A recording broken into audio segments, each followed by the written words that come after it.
Habang papunta po ako sa aking pupuntahan, nadaanan ko po si kuya na nagtitinda ng mais habang siya po ay gumagapang. Dala po niya ang kanyang planggana na puno ng mais at ng kamote. Ibig sabihin kuya, taga Lucena ka pa? Nakaabot ka dito?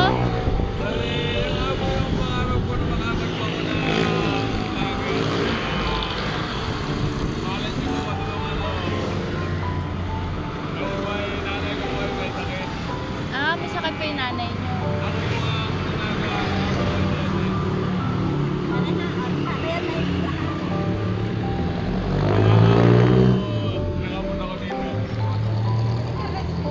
At habang ini-interview ko nga ho si kuya, ay may mga lumalapit na nais din 100 bumili. daw Salamat po. po sa mga lumapit po kanina. Paano ka kuya? Saan ka natuloy ngayon?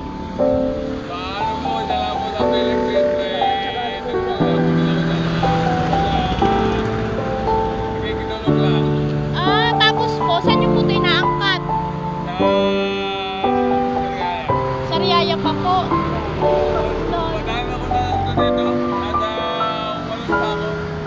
Ah, ikaw, angkat niyo po yan, kayo ang nakuha doon?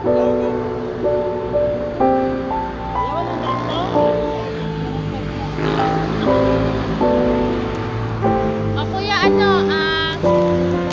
nakita po natin si kuya ngayon at hingan na lang natin ng message si kuya. Kuya, anong gusto mong sabihin or anong gusto mong message?